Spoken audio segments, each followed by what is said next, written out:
अन्य अतिथिगण, यहाँ पधारे हुए प्यारे बच्चों के माता पिता, अतिथिगण, प्यारे स्टूडेंट्स और प्रेस मीडिया के लोग, मुझे बेहद खुशी हुई इस कैंपस में आकर के। और मैं आपको बताना चाहूँगा कि मैंने अपनी इंजीनियरिंग बनारस हिंदू यूनिवर्सिटी से की, वहाँ से प्री यूनिवर्सिटी किया, इंजीनियरिंग किया, पोस्ट ग्रेजुएशन किया, वहाँ से डॉक्टरेट की उपाधि भी हमें मिली। जब भी कोई छोटा या बड़ा कोई भी इंस्टीट्यूट, चाहे स्कूल हो या इंजीनियरिंग कॉलेज हो या मेडिकल कॉलेज हो, हमें जब भी बुलाता है मैं वहाँ ज़रूर जाता हूँ। जाने का एक कारण है, वो ये है कि कम से कम आप यंगस्टर से मिलते हैं और मिलने के फलस्वरूप आपकी उम्र भी कम से कम 10 साल कम हो जाती है। इसलिए मैं ज़रूर जाता हूँ हर इंस्टीट्यूट में। और संत कुमार जी तो हमारे काफ़ी करीब हैं और बहुत दिनों से ये कह रहे थे कि हमारे इंस्टीट्यूट में आपको आना है। और आज से बढ़िया अवसर क्या हो सकता है, जबकि एक यहाँ एनुअल फंक्शन चल रहा है, तमाम इंस्टीट्यूट्स के बच्चे यहाँ आए हैं, पधारे हैं, कंपटीशन चल रहा है। तो दुनिया में कंपटीशन का जहाँ भी माहौल हो वहाँ ज़रूर जाना चाहिए। और मैंने बहुत किताबें पढ़ी हैं मैनेजमेंट में, हर जगह यही कहता है कि आपको कॉम्पिटिटिव होना ज़रूरी है। और मैं इस सब पर मैं थोड़ा जोर इसलिए दे रहा हूँ कि मैं जिस कॉरपोरेशन को हेड करता हूँ, एक नेचुरल मोनोपोली एक कंपनी है, power grid corporation of India limited. हम सारे हिंदुस्तान को तार से जोड़ दिए हैं और तार से जोड़ने के अलावा हम हिंदुस्तान को दिल से भी जोड़ते हैं। और सही माने में नेशनल इंटीग्रेशन का काम हमने किया है। हर साल हम एक नेशनल अपना कल्चरल प्रोग्राम, आर्ट और कल्चरल प्रोग्राम करते हैं। और उस फेस्टिवल में कंपटीशन जिस तरह की होती है, आप देख करके दंग रह जाएंगे कि हमारे प्यारे बच्चों में, हमारे एम्प्लॉइज़ में कितनी प्रतिभा है। नेशनल स्टैंडर्ड का ये कल्चरल प्रोग्राम होता है। मैंने इसलिए कहा है कि हम तार से केवल हिंदुस्तान को नहीं जोड़ते, दिल से भी जोड़ते हैं, क्योंकि उसमें नॉर्थ ईस्टर्न रीजन के बच्चे मुंबई में आते हैं कल्चरल प्रोग्राम में, गोवा में जाते हैं, गोवा के बच्चों को मैं नॉर्थ ईस्टर्न रीजन में ले जाता हूँ और एक एक प्रोग्राम में हजार लोग पार्टिसिपेट करते हैं। तो ये बहुत बड़ा काम है। और आपने भी जिस तरह से ये कंपटीशन की तैयारी की है और कल्चरल प्रोग्राम ऑर्गेनाइज किया है, मुझे बेहद खुशी हुई यहाँ आकर के।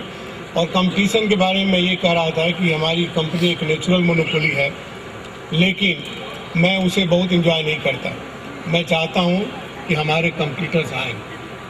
जब तक से कंपटीशन नहीं हो, चाहे पढ़ाई में हो, परिवार में हो, या बड़े परिवार में हो या देश में हो, एक किसी भी आदमी की तरक्की नहीं हो सकती। जब कंपटीशन होती है तो आदमी हमेशा चौकन्ना रहता है, हमेशा तैयार रहता है कंपटीशन को फेस करने के लिए। इनफैक्ट सक्सेस का दो ही हमने रूट देखा है।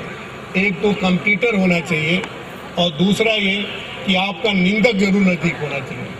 आज हमारे देश की जो समस्या है, चाहे एजुकेशन की हो, पब्लिक सेक्टर की हो, एडमिनिस्ट्रेशन की हो, या हमारे इतने दिग्गज यहाँ राजनीतिक भी बैठे हैं, पॉलिटिक्स की हो, हमें निंदा सुनने की अब आदत नहीं रह गई। कुछ एक अजीब तरह का डिटोरिएशन हुआ है। यहाँ तक कि कबीरदास ने भी कहा था कि निंदक मेरे राखिए, आंगन कुटी छवाए, बिन साबुन पानी बिना निर्मल हो निका। तो जहाँ कंपटीशन होगी, जहाँ निंदक होंगे, जहाँ क्रिटिक्स होंगे। इनफैक्ट मैं एक किताब पढ़ रहा था IBM के चीफ एग्जीक्यूटिव की।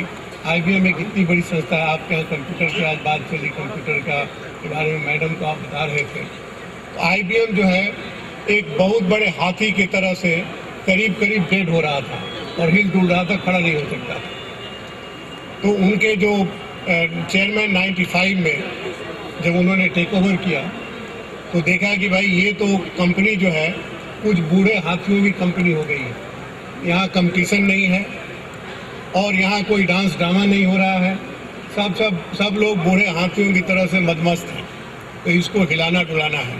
और मैं उन्हीं की किताब पढ़ रहा था और उस किताब में लिखा है, उस किताब की टाइटल है who says elephants can't dance. उन्होंने भी ये आर्ग्यू किया है और पहले चैप्टर में कहा है कि अगर आपको सक्सेसफुल होना है तो आपको क्रिटिक्स अपने घर में रखना चाहिए। अगर आप चेयरमैन हैं, अगर आप डायरेक्टर हैं, अगर आप प्रधानमंत्री हैं या आप प्रेसिडेंट हैं, तो अपने बगल वाले कमरे में कुछ क्रिटिक्स को भी आप रखिए, ताकि आपको पता चले कि शासन में क्या हो रहा है, देश में क्या हो रहा है, आपकी कंपनी में क्या हो रहा है। दोस्तों, प्यारे बच्चों, समय कम है, इसलिए मैं आपका ज़्यादा समय नहीं लेना चाहूँगा। मैं आपको फिर यही कहना चाहूँगा कि आप कभी भी किसी भी कंपटीटर को देख करके उसे न डरें, न उससे ईर्ष्या करें। आप में हमेशा भावना होनी चाहिए कि हम उससे ऊपर कैसे उठें। और अगर कोई क्रिटिसाइज आपको करता है तो समझिए कि आप में कोई दम है, आप कुछ ऐसी चीज़ कर रहे हैं कि जिससे दूसरे लोग जेलस हो रहे हैं। और अगर वो क्रिटिसाइज करते हैं, उसे आप सीखिए कि किस तरह से आप अपनी कमजोरी से को और ऊपर उठाएं, ताकि वो आपकी और निंदा करें। तो ये एक बहुत ज़रूरी चीज़ है। उसी तरह से मैं आपको ये बताना चाहूँगा कि जब मैंने पावर ग्रिड ज्वाइन किया, पावर ग्रिड एक संस्था ये भी बनी तो नहीं थी, 1992 में ही बनी, लेकिन 1995 में इसकी हालत वही हुई जो IBM की हुई। ये एक सिख कंपनी हो गई। हमें सरकार ने बोला कि भाई सिंह साहब आप चार्ज आप लीजिए। मैंने कहा मैं चार्ज लूँगा, लेकिन अपने टर्म पर, यहाँ कोई इंटरफियर नहीं करेगा। आज आपको बताते हुए हर्ष हो रहा है कि 95 से लेकर के इस छोटे से दरमियान में 11-12 साल में पावर ग्रिड संसार की सबसे अच्छी ट्रांसमिशन कंपनी है, एशिया और इंडिया के लिए संसार की। और 4 साल में, लास्ट 4 साल से हिंदुस्तान ही एक ऐसा देश है जहां ग्रिड फेल नहीं हुआ है। चाहे अमेरिका हो, जर्मनी हो, फ्रांस हो, हर जगह आए दिन ग्रिड फेल हो रही है। और जहाँ कहीं भी ग्रिड फेल होती है, वहाँ पावर ग्रिड को बुलाया जाता है उनको समझाने और बताने के लिए। मोनोपोली बिजनेस होते हुए भी हमने कंपटीटर्स अपना खड़ा किया है, प्राइवेट कंपनीज को खड़ा किया कि आप ट्रांसमिशन बनाइए। टाटा हमारे साथ हमारे कंपटीटर्स हैं, रिलायंस हमारे कंपटीटर होने जा रहे हैं। हम जानबूझ करके कंप्यूटर क्रिएट कर रहे हैं ताकि हमारे एम्प्लॉय, हमारे ऑफिसर, हमारे जो और लोग भी हैं, मैनेजमेंट भी है, ये सब लोग फील करें, थ्रेटन फील करें कि भाई अगर हम काम नहीं करेंगे तो कल टाटा, रिलायंस या बाटा हमको ओवरटेक कर लेंगे। मैं आपसे बच्चों से यहाँ पर जो इंस्टीट्यूट के नए बच्चे हैं जो अपनी एजुकेशन यहाँ ले रहे हैं, और संत जी ने कहा कि भाई इंजीनियरिंग करने के बाद तो इंडस्ट्री में जाना चाहेंगे, मैं आपको बताना चाहूँगा कि मैं जहाँ भी कहीं जाता हूँ